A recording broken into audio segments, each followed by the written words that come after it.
Hello everyone, welcome to another video from Fantasy Football Scout. It's the crossover that none of you thought you wanted, but you're getting anyway. It's kind of a black box wire crossover in this, hosted by Scout. It's like a three-way crossover, threemium, that's what we call it. I'm joined by Zophar and Lateriser. Lateriser, how are you? I'm doing good. Just can't wait for FPL. Didn't play any fantasy football during the World Cup. So, yeah, I want to look at the screen and want to get some points. So ready for it. You missed out. You missed out on some great games. You know, everyone's really, really happy with how all that went. What about you, Zoph? Did you play any fantasy over the World Cup? No? Nope, Wow. not.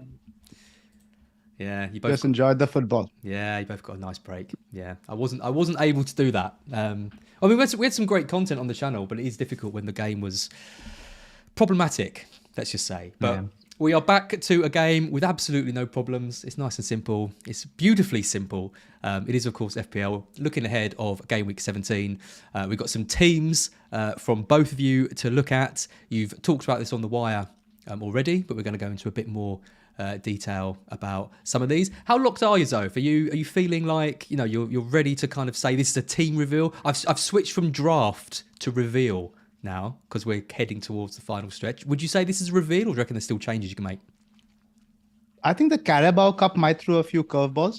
If City blow Liverpool out of the water or vice versa, that might sway me a little bit. But I would say about 12 out of 15 positions are fair locks. Well, I don't know if you've seen, but Ben Crellin predicts that if City do beat Liverpool, there could be an Arsenal double game week in 21 come in. So I did not know that. There you go. So that could be interesting. I mean, again, it's Ben Crellin's kind of predictions, but does have a good knack for these things. I think it will give them 2 home games of United and Everton in 21. Wow. So yeah, there you go. Might be some new things coming. What about you, Pranil? Are you kind of settled? I mean, I've seen your team. You've got some of your favourites in there.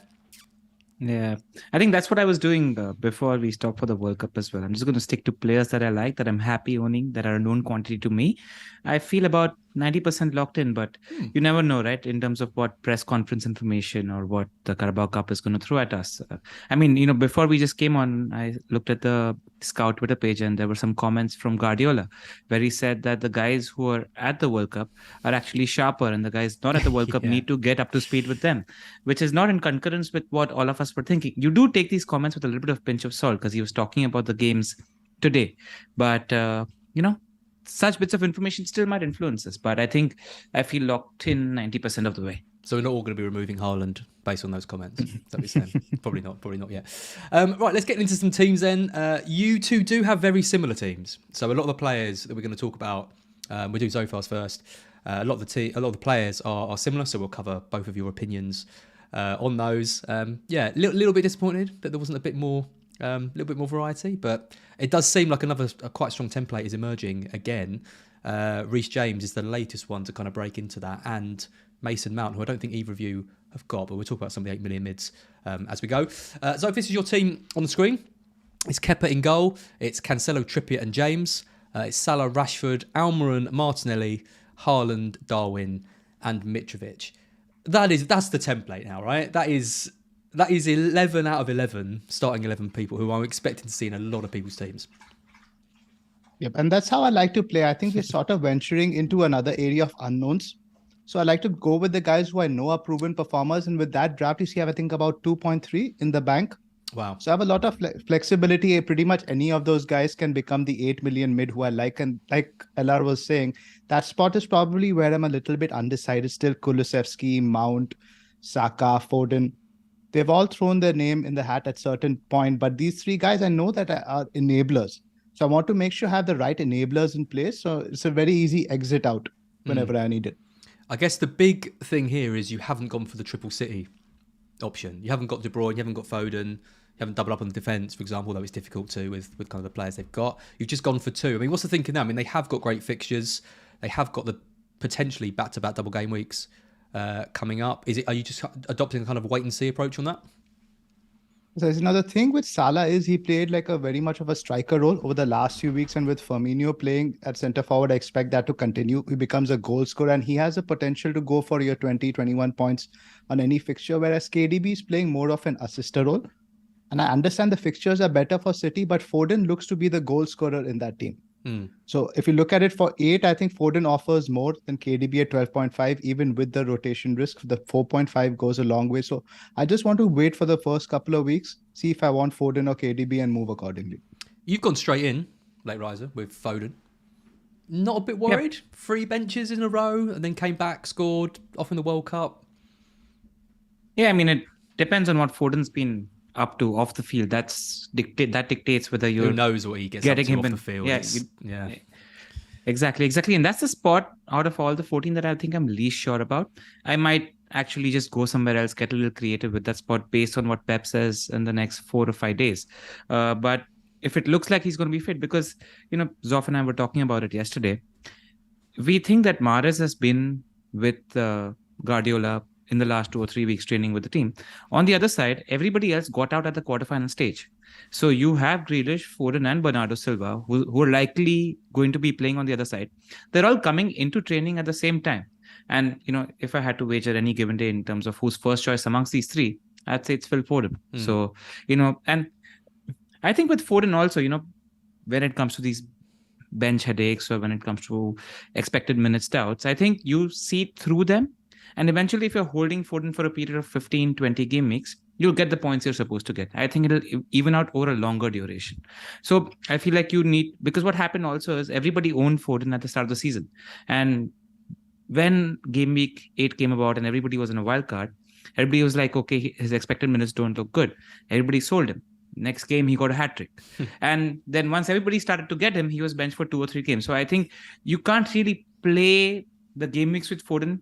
Maybe need to perceive him as a long-term asset who's going to offer value at 8 million. You just need to persist with it.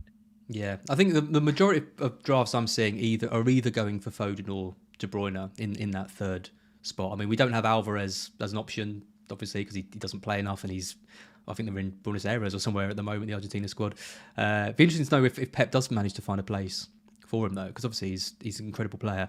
And then defence, I mean, obviously you've both got Cancelo. I think most of us are going to be going with him. Walker's creeping into a few drafts when people are trying to save a little bit of cash along there. But I mean, the other options are Kanji, Diaz, Laporte, Stones. There's a few too many options there, isn't there? So it's got to be. It's probably it makes either Foden or De Bruyne or maybe Edison. They're the only other ones you can really consider, right? Yep, and I think Cancelo has got a 3 double-digit horse. So we say that he hasn't got much attacking threat, but he's still top for penalty area touches. And I think he's going to be a bit of a wounded animal after the World Cup. He was sidelined by the Portuguese manager. So I think he has a bit of a point to prove as well. Yeah. It's good to get you both on because we've got a Chelsea fan and we've got a United fan. 2 clubs that I don't particularly like too much, especially not Chelsea, not at the moment. But there's a lot of investment in their players, which we might not have seen so much kind of in the weeks before. I mean, United particularly were in a big state of flux coming into the new season. They've settled down well. They're picking up results. And, they've got a really good run of fixtures. Chelsea, again, they started the season with quite a few people going for quite a lot of their players and then lots of changes around there. But again, a really good group. So we'll start with Zophar and Chelsea. I mean, you've got 2. You've gone for the double Chelsea defence, which is interesting given that they can't keep clean sheets. At the moment, I think Fofana's got another injury. There's question marks around who's going to play. Chilwell's out. We've got James back and playing 60 minutes. I mean, obviously you've picked them purely for the fixtures, but are you? What do you think about Chelsea? Are you optimistic Potter's going to turn things around? I would like to say things can only get better, but in football you never know. But it's a fixture play. We play the 3 promoted teams back to back, then we play Palace and we play Fulham again soon. And Kepa was in crazy form. I don't know if he's fully fit yet, but at 4.5, even if he doesn't start the first few games, you've got Ward. I'm fine with playing every week anyway. He's got good potential. And with James, he's absolutely focal to the way we play. A lot of the reason for our dip in performances was because Chilwell and James were both out. So with him back in the team, I expect him to play. Now, he's been doing training for quite some time. The only way to build fitness now is to play matches. And our games are quite well spaced out. I think we have about 3 games in 8 days. It's not like 3 games in 6 days as it usually is in the Christmas schedule. So I'm feeling confident about those 2 guys, but attack is a bit dodgy. We got some news yesterday that Mount is carrying a calf strain. He's been in training, but again, he might not start all those 3 games. You have Ziyech and Pulisic, who are probably going to be names there and there about the starting 11 now too. So the third spot is a bit tricky, but I think those two guys are quite simple at their price. They're good value. I'm surprised at the love for Mount. I'm not going to lie. I talked to Gianni about it yesterday. He doesn't seem a very late riser player, Mason Mount. I'm guessing you're not considering him, Brunel. I mean, it's only a fixture play, if at all, but I'm happy to leave that third Chelsea spot open because the double's in game week 19. And I reckon when we see Chelsea play in 17 or 18, some, like Zoff mentioned, somebody like a Ziyech or a Pulisic could emerge, who could become the bandwagon that everyone's jumping on in attack. So I'm happy to wait and watch, not commit to a Mount because again, we're not confident about him as an FPL asset. So I think keeping a spot open just to get the form guy in for the double, there's a play there. Yep, I like it. So I think Chelsea have got the best, correct me if I'm wrong, I think they've got the best recovery period over the festive schedule as well, which does massively boost James's potential. He's gone into my team as well. He's on my wall. Don't know if you can see him over there somewhere. We know kind of the explosive nature that he can do. It's great to see him back. And it's at a time when, before game week 17, I shifted all of my money out of defence. I think my most expensive defender was Trippier, and I paid like 5 million for him. Whereas now we're seeing more money going back in because we've got Cancelo coming back into thinking. We've got James, and Trippier's now at 5.8, 5.9 as well. So big at the back is kind of back, but I look at the rest of your teams, Oaf, and there's no weakness here, right? Almiron's the kind of cheaper asset, but he's not exactly playing like a 6 million mid at the moment. Exactly. And so I think we need to reorient our thinking around the prices, right? A lot of people are trying to squeeze in De Bruyne, Salah, Haaland, and Darwin, etc. Almiron and the way Newcastle they're playing, they're very much a top four side. If you had to price up Almiron today based on what we've seen in the first half of the season, you'd be closer to 7.5, 8 million. So FPL is about finding value. And I think Almiron has the value there till we know that he doesn't. So I'd rather go into that, see if he's poor over the first 3 games and then switch out. Did you have him before 16? No. Nope, not at any point. Did you, Lateriser? Nope. Nope. It's amazing, isn't it? We get on all like the kind of the best brains of like FPL onto these streams, and then just no one's got Almiron who was just scoring like double digits every single week. It's typical. 2 players before we move on to Brunel's team is Martinelli and Mitrovic, which are the 2 players in your side that are different from each other. Yeah, I know. Very disappointing. Any thoughts about selling Martinelli? I am seeing a bit more kind of, in the way of people deciding to sell him and move on. Arsenal's fixture's not the best. Martinelli's stats in the last 6 going into this not the best either. But a lot of value tied up in him, right? More than value, I think Arsenal are a bit of an unknown to me. Without Jesus, I don't know who the best option is. It might be Nketiah, might be Saka, might be Martinelli, might even be Odegaard. So Martinelli is the one I have. I've had him from the start, and that's why I don't want to get rid of him yet. Once I know that he's not the best option, I feel comfortable moving to the best option. But I'd rather not take a shot in the dark on players who I don't trust. Yep, I like that. Mitrovic, final one, 4 yellow cards. I mean, the worst. What's the worst situation with Mitrovic? He plays the first game, gets booked, misses Southampton at home, or he plays Southampton at home, gets booked, and misses the first game of the double. Neither's a great option, but which is worse? I mean, and if neither of those two happen, and let's say he plays the third game, you can't even captain him because he might get booked in the first one. Yeah, absolutely. And it becomes a single.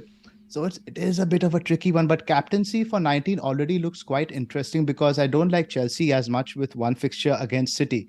You really don't feel comfortable captaining James away to Fulham, home to Man City. Those aren't ideally clean sheet fixtures. Haaland has Chelsea away. Salah has Brentford away, which is good, but not great. Brentford are usually good at home. So on paper, Mitrovic does have the best captaincy potential that week. Yep. Lateriser, you've gone a route which I am looking to consider, which is not starting with Mitrovic and going with your favourite glove-wearing Manchester United forward in Martial. He does look a good option, doesn't he? Ronaldo leaving, he's got back to fitness. There is no real competition in that spot, is there? I mean, Rashford can play through the middle, but he's probably more effective on the left. You must be pretty confident that Martial's gonna see some, pretty significant game time. Yeah, I mean, there's a lot of conversation around, Martial being very injury prone, but I keep, banging the same drum where a player is fit until he's injured. And if he is injured, we're not playing a season-long draft game, so you can switch him out, We have options in Wilson, Mitrovic, and Katia. We can play that game, but I'm confident of the minutes. I think he's first choice striker. He has been since preseason. Ten Hag really, really likes him, and he offers what nobody else in our team can offer when it comes to hold up play and bringing others into play. Rashford's good at being on the last line of defense, but he's not quite as good as holding up play and then linking up play. So I think there's no competition, and I think the striker position is his, and at that price I think he offers incredible value with the fixtures. I mean, I had Mitrovic in my first draft, but I'm like, with these fixtures I do fancy a bit of Martial, so I'm just going there. So would you not be considering switching Martial for Mitrovic, for the double or for Southampton at home? Would you be looking at keeping Martial for those 3 fixtures in? I mean, it's a situation of cross that bridge when you get there. If Mitrovic has got his yellow in the first game against Palace and he's not playing the Southampton game, I'm actually more tempted to get Mitrovic then, because there's a proper captaincy option for the double. So it depends on what plays out in the first 2 game weeks, and if it looks like Mitrovic is going to guaranteed get 2 games, I might switch Darwin or Martial to Mitrovic. No United defence? Not at the moment, because I don't know. I'm expecting Varane and Martinez to emerge by the time game week 19 comes around, and that's a problem with our defense, because we're a much different team with Maguire and Lindelof playing instead of these 2. In fact, I think that might have a little bit of an effect on our forward line as well, because there is a lot of confidence in the front 6 if you have Varane and Martinez behind them. Martinez's ball playing ability is really, really good as well. So I do worry if this effect sort of trickles down. We quite not yet know about Dalot's fitness as well, because he looked like he was hobbling in the last game when he played for Portugal as well, and so far he's not been training with the main group as well. So we have 3 of our first 4 starting defenders currently not playing for game week 17. So until they're fit, I don't think our defense is a go-to. No, I mean, I've been looking at De Gea, for example, in goal. But like you say, I mean, with the 2 first-choice defenders making it to the final, you've got to think, like you say, neither of them are going to play in 17. There's too tight a turnaround for 18. So, yeah, you're probably looking at 19. And then the fixtures after 19, they go straight into Man City and Arsenal away. So it's not really ideal from an FPL perspective.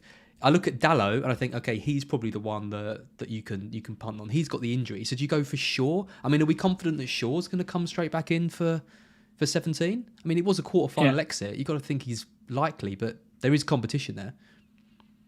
No, I'm fairly confident that Shaw starts, because so the United team, everybody who got out in the quarter, started training for us yesterday. And you have to remember that we actually start a couple of days later compared to, we're not playing on Boxing Day. So there is a day or 2 extra of training. And I think a week's enough, for the caliber of those kind of players. And there are still points to play for. I don't think Ten Hag can risk too much, especially with his 2 centre-backs missing. Yep, absolutely. Okay, talking about players that you don't have in your teams. I'll come to you first, Zoph. Is there anyone who you're looking at that you want, but you haven't been able to fit in to your side now? Because, like I said, there is this template emerging, but I do think there are some pretty good options out there. I mean, obviously you haven't got De Bruyne, you haven't got Foden, for example, in your side.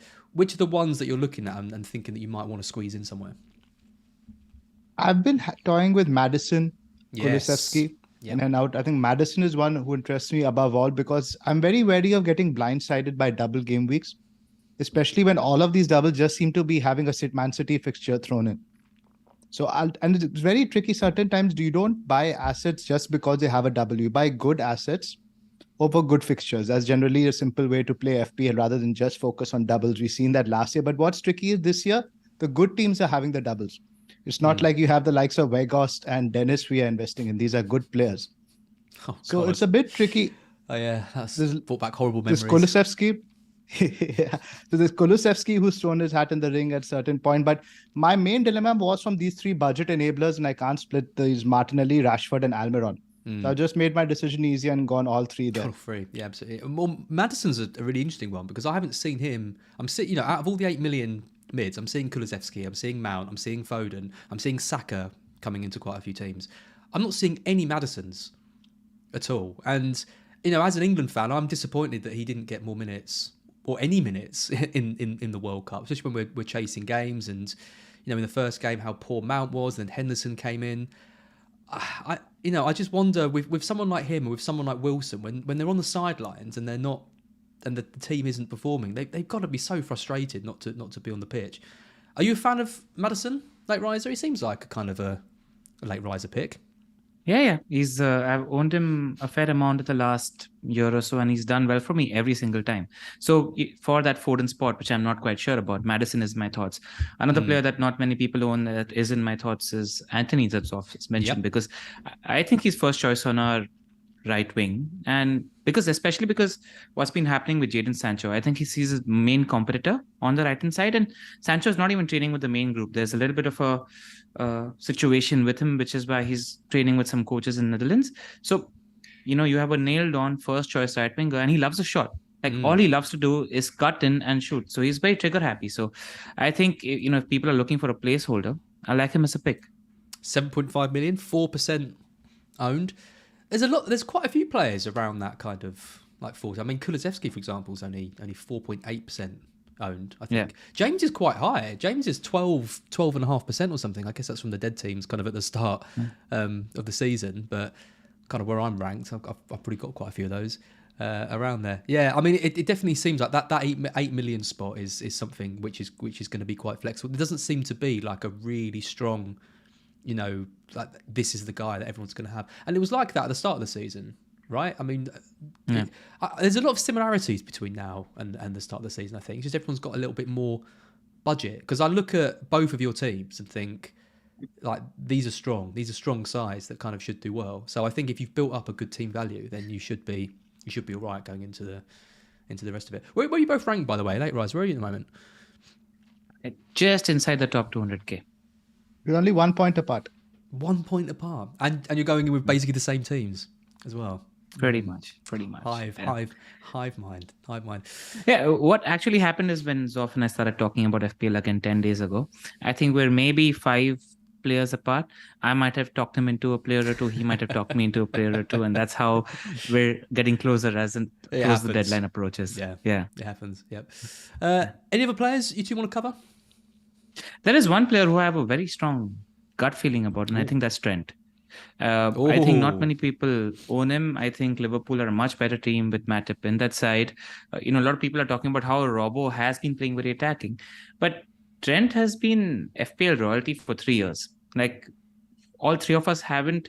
In the 90% of the times in which when we played FPL in the last 3 years, we could not think about playing FPL without Trent. And I think you can't take away that quality from him, right? Because form is temporary, class is permanent. So I think that's one player who I think is going to come back to the norm. I think he's going to, especially because he's going to be supplying. If you think about it, you've got Darwin in the center of the box who's really good with his headers as well. So his assist rate should improve. And if Liverpool finds some stability as a team, I think that's the pick that all of us might want to jump on very soon. I have not seen a single team with Trent in it, which is, and you think about, I say things are similar to the start of the season, but at the start of the season, there wasn't a single team without him.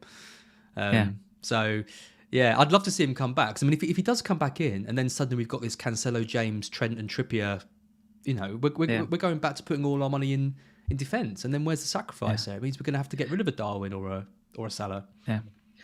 I think what's going to happen eventually. Yeah. Go on, Zoff. No, my point is that's why Cancelo is in the team, right? Because he offers that price point where you can move to Trent or a Robertson if needed. But if they start keeping clean sheets and they've got all these doubles, you're not going to want to sell him. Yeah. The downgrades are going to be interesting. I would really like to see Trent come in, because if another premium comes in, then you have to make the decision. Salah, I mean, no one's selling Haaland, but Salah, Kane, De Bruyne, there's that kind of decision to be made there. But I think it's fairly easy because there's so much money. Like in my draft, you see the midfield is still decent. There's still around 2.3 in the bank. So it's quite like even a Ben White to get to Trent is not too far off. Yeah, but then you won't be able to get an 8 million mid. Exactly. So that's probably the only sacrifice, which is fine because there are a plethora of mids who are available under the 7 million bracket who offer similar potential. So I think the value is there in midfield if you need to go high, flexibility and go high in defense later. I like Robertson as a shout as well. Just because he was mentioned. Obviously he's had the rest as well and looks good. But yeah, no Liverpool defenders just don't seem to be in the reckoning at all for people. Yeah, and there is a stark difference in quality between Gomez and Matip, right? So I think the team is a lot better, functioning a lot better when Matip is fit, and he has been playing the preseason friendlies as well. So I think that might be a little bit of a blind spot where we're all ignoring this asset. I actually played around with Trent today, and to get him, I need to downgrade that Foden spot to a 5 million midfielder. And given the fixtures that we have, given Chelsea having a double in 19, given the fact that we might need a City mid as well as an Arsenal mid down the road, you can't quite go there just yet because you will need money in attack. I think that switch might happen around the 23 mark after the City second double. Yep.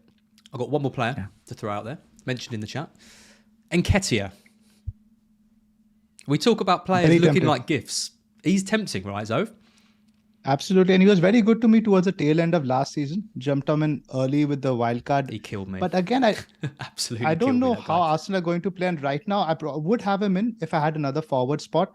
But simply Mitrovic with the double lures me in. Darwin with the Diaz injury lures me in. And there's also another player we haven't spoken about, Harry Kane. He destroyed me for the first 16 weeks. Didn't have him for a single week. Every week kept delivering. And we mentioned this on the wire. What we saw was his flow. When Spurs were creating very few chances, most of his goals were from penalties or from corners. Now, if he starts scoring goals from open play and Spurs get flowing again, his ceiling is massive.